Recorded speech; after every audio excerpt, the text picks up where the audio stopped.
ആരാധകരെ ആഹ്ലാദിപ്പിൻ, കാത്തിരിപ്പുകൾക്കു വിരാമം. സുൽത്താൻ നെയ്മറിന്റെ മാന്ത്രിക കാലുകൾ വടക്കൻ അമേരിക്കയുടെ കളിമൈതാനങ്ങളെ കീഴടക്കാൻ വീണ്ടും എത്തുന്നു. ഫിഫ ലോകകപ്പിനുള്ള ബ്രസീൽ ടീമിൽ സൂപ്പർ സ്ട്രൈക്കറായി നെയ്മർ ജൂനിയർ ഇടം പിടിച്ചിരിക്കുന്നു.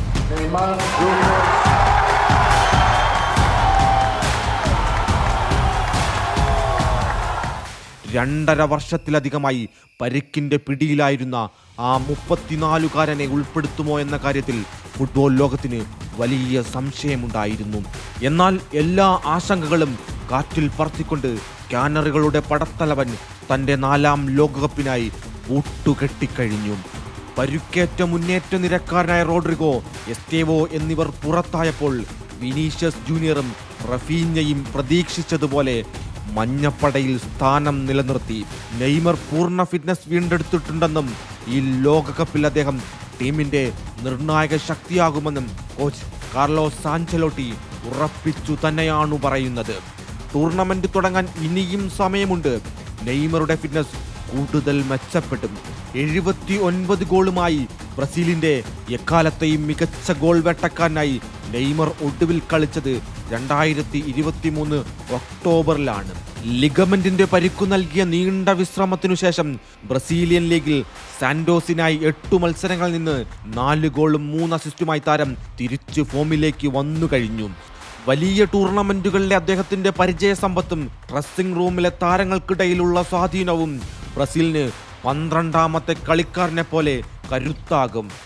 ഇത്തവണ പ്രഖ്യാപിച്ച ബ്രസീൽ സ്ക്വാഡ് ഇങ്ങനെയാണ് കേട്ടോ. Goal keeper Alisson Ederson Weverton, പ്രതിരോധ നിരയിൽ Alex Sandro, Danilo, Leo Pereira, Bremer, Ibanez, Wesley, Marquinhos, Gabriel Magalhaes, Douglas Santos എന്നിവരാണ്. മധ്യനിരയിൽ Bruno Guimaraes, Casemiro, Danilo Santos, Fabinho, Lucas Paqueta എന്നിവരും. മുന്നേറ്റ നിരയിലേക്ക് നോക്കിയാൽ Endrick, Gabriel Martinelli, Igor Thiago, Matheus Cunha, Raphinha, Vinicius Junior, Luiz Henrique, Rayan, ഒപ്പം നമ്മുടെ സ്വന്തം നെയ്മറും. എന്നാൽ ആരാധകർക്ക് ചെറിയൊരാശങ്കയുണ്ട് കേട്ടോ. ഒരു ടീം എന്ന നിലയിൽ കാനറികൾ എങ്ങനെ ഒത്തുപോകും? പ്രതിരോധത്തിൽ മാർക്കിഞ്ഞോസും ഗാബ്രിയേലും കരുത്തരാണെങ്കിലും പഴയതുപോലുള്ള ലോകോത്തര ഫുൾ ബാക്കുകൾ ഇന്നത്തെ ബ്രസീലിനില്ല. ഈ ദൗർബല്യം തിരിച്ചറിഞ്ഞാണ് റയൽ മാഡ്രിഡ് തന്റെ വിശ്വസ്തനായിരുന്ന ഡിഫൻസീവ് മിഡ്ഫീൽഡർ കാസിമിറോയെ ആഞ്ചലോട്ടി തിരിച്ചു വിളിച്ചത്. ഇതോടെ ബ്രൂണോ ഗിമാറസിന് മധ്യനിരയിൽ കൂടുതൽ സ്വതന്ത്രമായി കളിക്കാനാകും. വിങ്ങർമാരുടെ ചാകരയുണ്ടെങ്കിലും റൊണാൾഡോ നസാരിയെ പോലെ ഒരു മാരക നമ്പർ 9 സ്ട്രൈക്കറുടെ കുറവ് അഞ്ചലോട്ടിക്ക് ഇപ്പോഴുമുണ്ട്. അഞ്ചലോട്ടിയെ സംബന്ധിച്ച് ഇതൊരു ചരിത്ര നിയോഗമാണ്. 1994 ഇതേ അമേരിക്കൻ മണ്ണിൽ വെച്ച് ബ്രസീൽ ഇറ്റലിയെ തോൽപ്പിച്ച് ലോക കിരീടം ചൂടുമ്പോൾ അഞ്ചലോട്ടി എതിർചേരിയിലുണ്ടായിരുന്നു. ഇറ്റലിയുടെ സഹപരിശീലകനായി. കാലചക്രം തിരിഞ്ഞുകറങ്ങുന്നു. 32 വർഷങ്ങൾക്കു ശേഷം ലോകകപ്പ് വീണ്ടും അമേരിക്കയിലേക്ക് എത്തുമ്പോൾ അഞ്ചലോട്ടി ജേഴ്സി മാറി ബ്രസീലിന്റെ പടനായകനായി എത്തിയിരിക്കുന്നു.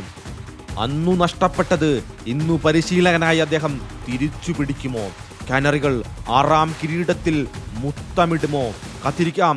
ജൂൺ 13 ന്യൂജേഴ്സിയിൽ മൊറോക്കയ്ക്കെതിരെയുള്ള ആദ്യ പോരാട്ടത്തിനായി.